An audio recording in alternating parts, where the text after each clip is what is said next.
ہمارے حال پر اے کریم، تیرا نام رحمان اور غیر رحیم، کرم کر ہمارے حال پر اے کریم، یا اللہ یا رحمان یا اللہ یا رحمان یا اللہ یا رحمان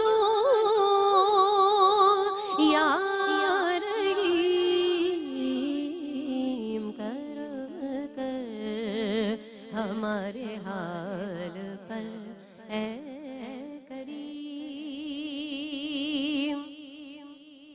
کہ تو نوازنے پہ آئے تو نواز دے زمانے،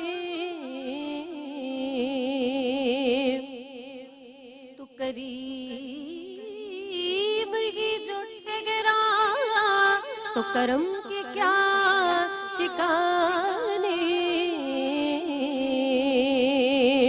تو عفو گے معاف فرما، اے رحیم رحم فرما، کہ ڈھونڈے گے تیری رحمت بخشش کے ساتھ بہانے، یا اللہ یا رحمان یا اللہ یا رحمان یا رحیم، کرم کر ہمارے حال پر اے کریم، اور مجھے نہ دیکھ کریمی پہ نظر رکھ اپنی، کہ گناہ گار ہوں اے میرے پالنے والے، اور گرا ہوں تو محمد کا نام ہے لب پر،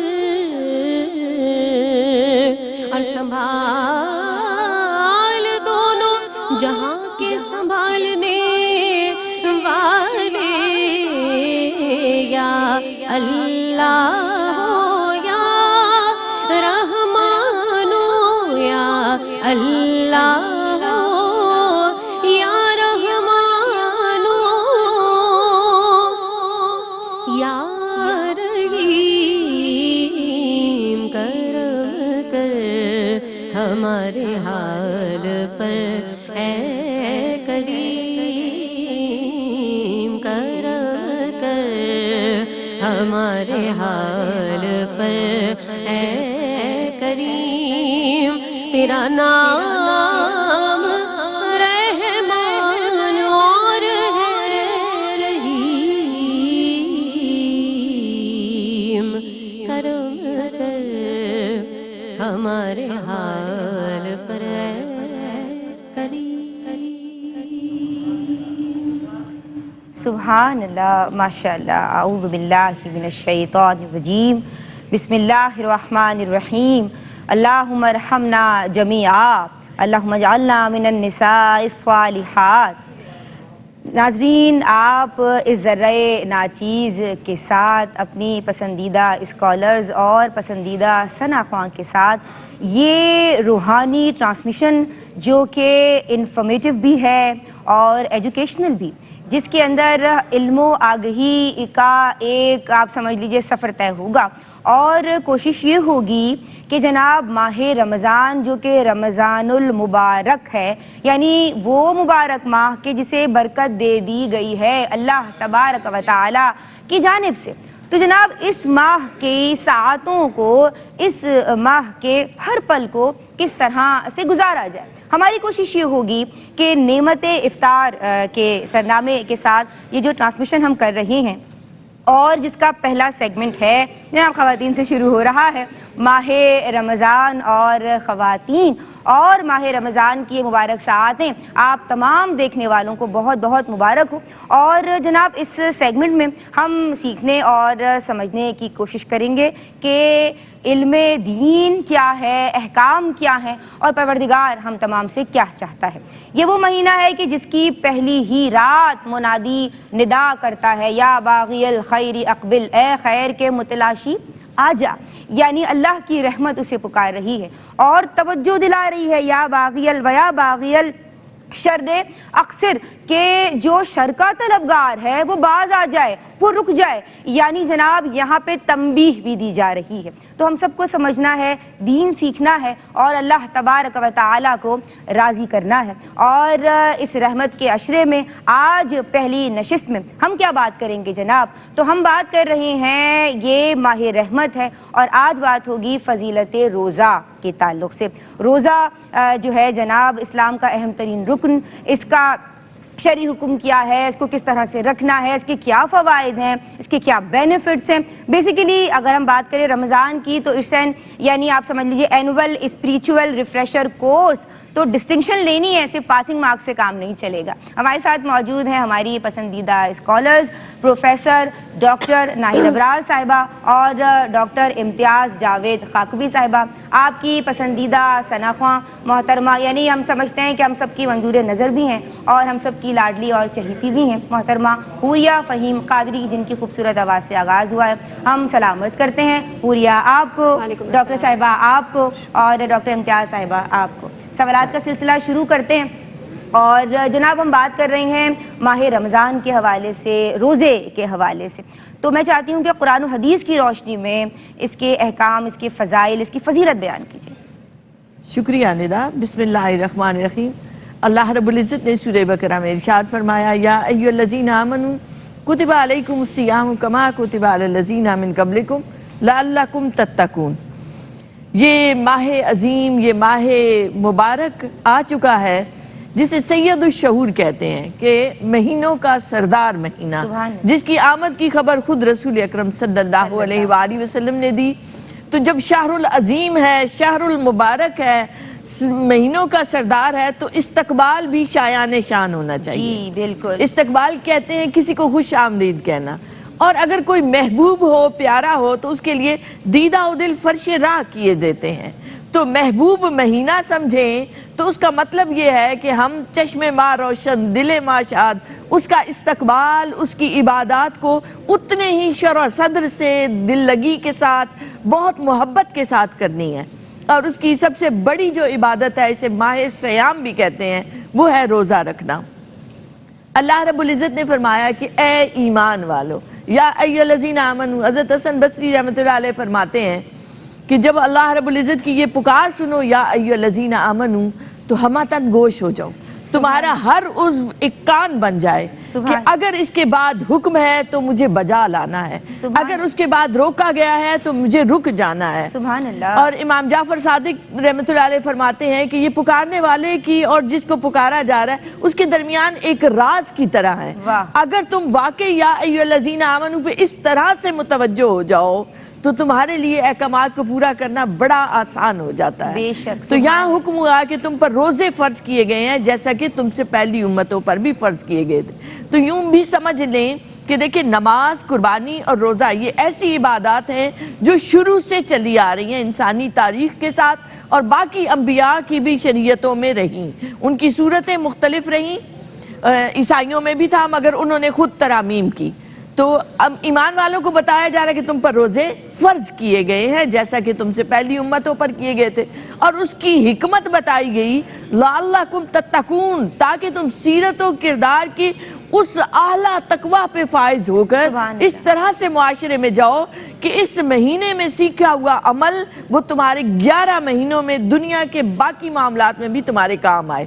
اور اسی اگلی آیت مبارکہ میں اللہ رب العزت کا ارشاد مبارکہ ہے کہ شہر الرمضان الذی انزل فیہ القرآن، یہ وہ مبارک مہینہ جس میں ہم نے قرآن کو نازل کیا. پھر آگے ارشاد ہوتا ہے فمن شاہد منکم الشہر فلیصم، تم میں سے جو کوئی اس مہینے کو پائے اسے روزے رکھنے ہیں. تو روزہ فرض ہے، روزہ ہماری ارکان میں سے تیسرا رکن ہے، اسے ادا کرنا ہوتا ہے. اور اس کا وقت سحری سے لے کر افطار تک یعنی صبح صادق سے لے کر مغرب تک ہوتا ہے. اور اس میں کھانے پینے اور عمل زوجیت سے رک جانے کا نام صوم ہے. اور صوم کا مطلب ویسے بھی ہے باز ہو جانا، رک جانا. وہ چیزیں جو جائز ہیں عام زندگی میں، جب رمضان آتا ہے روزہ رکھ لیتا ہے ایمان والے مومن، تو پھر اس کے بعد وہ ان چیزوں سے بھی رک جاتے ہیں، ٹھہر جاتے ہیں. کوئی نہیں ہوتا دیکھنے والا، مگر اس کے باوجود مجال ہے جو ہاتھ ان چیزوں کی طرف جائے، فقط اس لیے کہ میرا رب مجھ سے راضی ہو جائے. اس لیے ارشاد ربانی ہے، حدیث قدسی ہے کہ الصوم لی وانا اجزی بہ، کہ باقی ساری عبادات کا ایک حد تک ثواب بتایا گیا. یوں بتایا کہ من جاء بالحسنۃ فلہ عشر امثالہا، جو کوئی نیکی لے کر آئے گا اس کا 10 گناہ پائے گا. لیکن روزے کے لیے ان حدوں کو ہٹا دیا گیا. وہ خدا رب ذوالجلال نے فرمایا روزہ میرے لیے ہے، میں اپنی شان کے مطابق اس کی جزا عطا کروں گا. تو اس کی شان ہماری تو عقل کی تصور سے ماورا ہے. حضور پڑھا جائے تو میں ہی ہوں اس کی جزا. میں ہی ہوں. جی صوفیاء یہ کہتے ہیں کہ وہ جو رب سے محبت کرنے والے ہیں ان کے لیے بڑے لطیف انداز سے خوشخبری بتا دی، تم نے مجھ سے ملنا ہے، میرے دیدار سے تمہیں بہرور کیا جائے گا.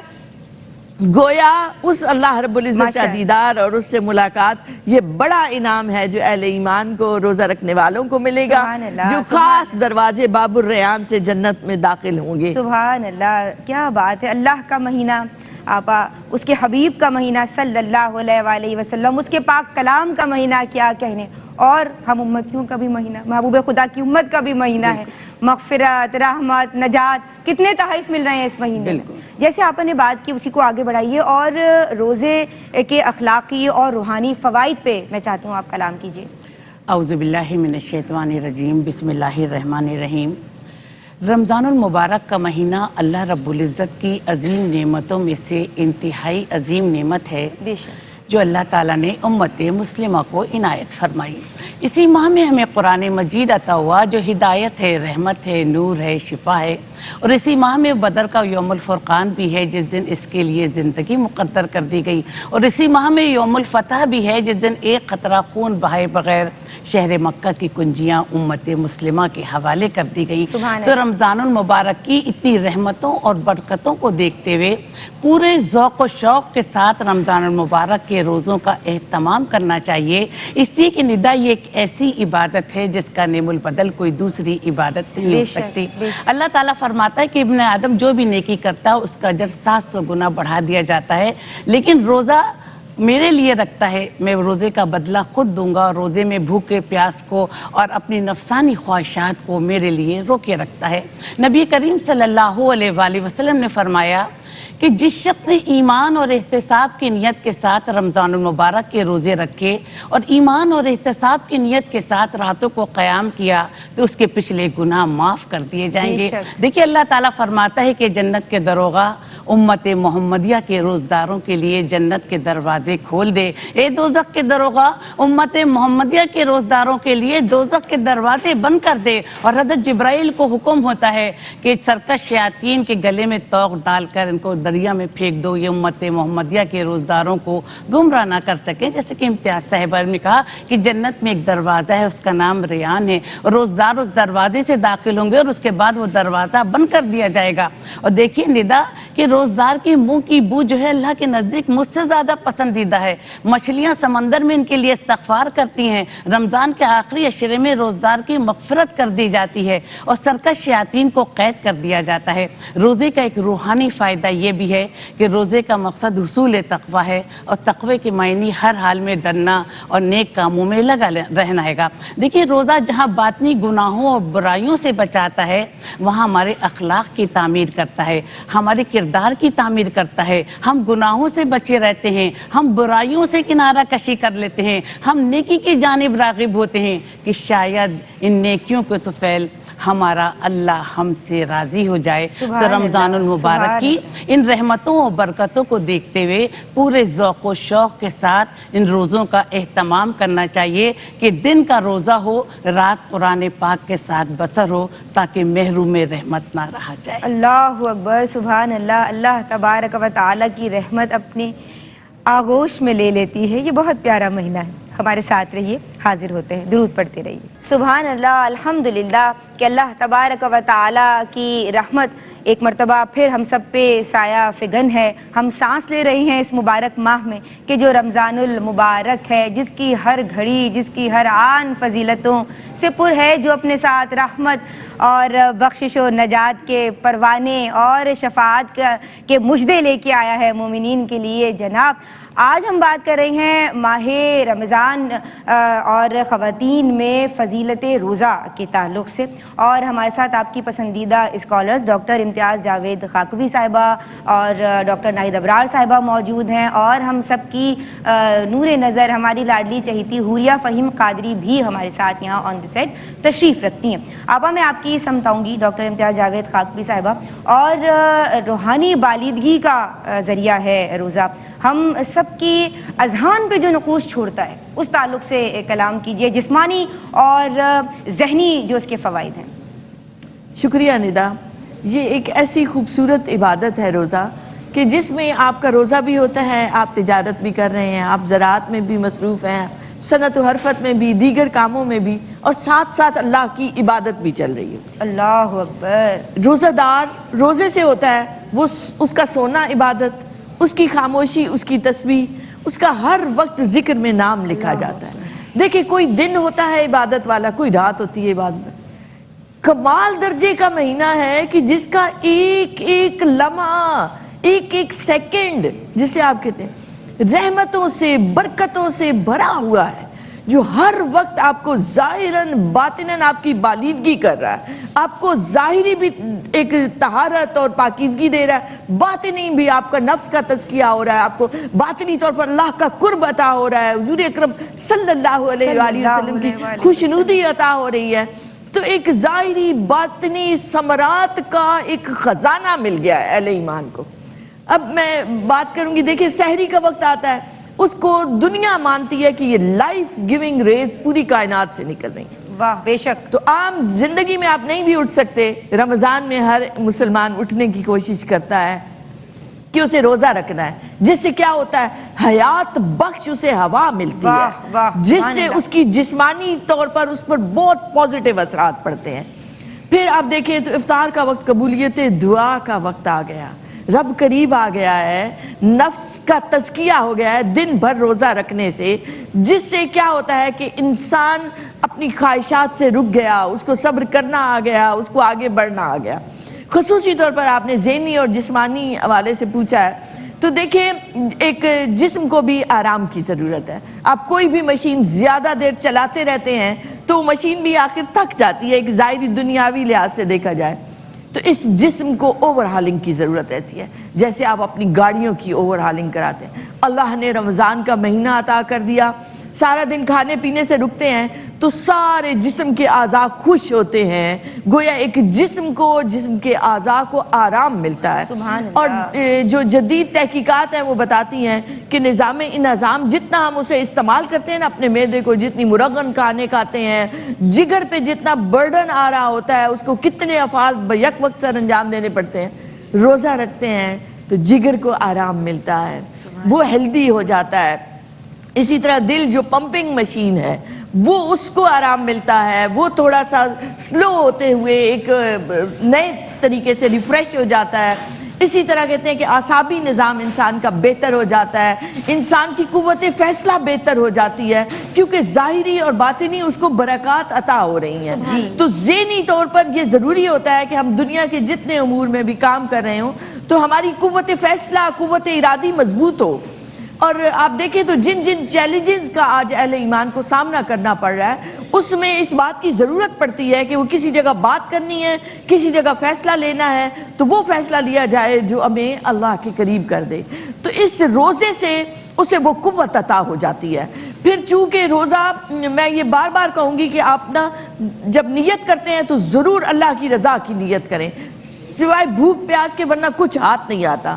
تو جب اس کی خوشنودی رچ بس جاتی ہے انسان کے اندر کہ مجھے اس رب کی رضا اور اس کی خوشنودی کے لیے قدم آگے بڑھانا ہے، میں اس کے لیے کھانے پینے سے باز رہوں، تو یہی معاملہ وہ دیگر معاملات میں بھی کرنے لگ جاتا ہے، جس سے کیا ہوتا ہے کہ جو اس کی عادتیں ہوتی ہیں وہ بھی عبادت بن گئی. اللہ اکبر، سبحان اللہ. فعل سبحان اور عادات جو معاشرتی سطح پر ہم بہت سارے کام کر رہے ہوتے ہیں، جو محض عادت ہے، محض ایک گزرنا ہوتا ہے، فقط نیت کی بنا پر، فقط اللہ کی طرف دھیان دینے سے وہ عادتیں عبادتیں بن گئیں. اب آپ کا غذا لینا سحری میں، افطار میں، خواتین کا یہ سب ایک ہیلدی آپ کو انوائرمنٹ دے رہا ہے، گھروں میں سکون آ رہا ہے، محبت آ رہی ہے. ثواب کا ترتب کیا جا سکتا ہے، ہوگا ثواب کا ترتب ہوگا اس نے نیت کے ساتھ، بالکل بالکل ایگزیکٹلی. میں یہی تو کہہ رہی ہوں کہ روزہ دار کا سارا عمل، وہ دنیا کے بھی معاملات کر رہا ہے، اپنی جابز بھی کر رہا ہے، اور اس کے ساتھ ساتھ وہ ثواب بھی کما رہا ہے، جس سے اس کی ذہنی صلاحیتیں بہتر ہوتی ہیں، جسمانی طور پر وہ فٹ ہو جاتا ہے،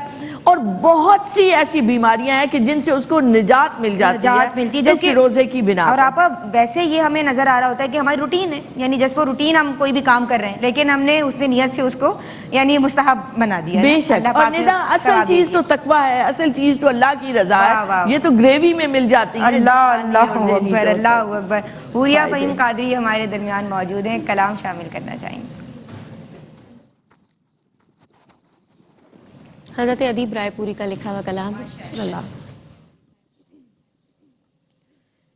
کہ میں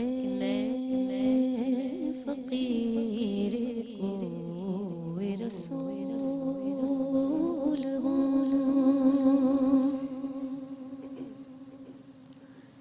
میں فقیر کوئے رسول ہوں، میں کسی بھی شاہ سے کم نہیں، در مصطفیٰ میرا وقت ہے، غم مصطفیٰ میرا وقت ہے، مجھے اور اب کوئی غم نہیں، میں فقیر کوئے رسول ہوں، میں بہشت لے کے کروں گا کیا، مجھے شوق دید رنگ نہیں،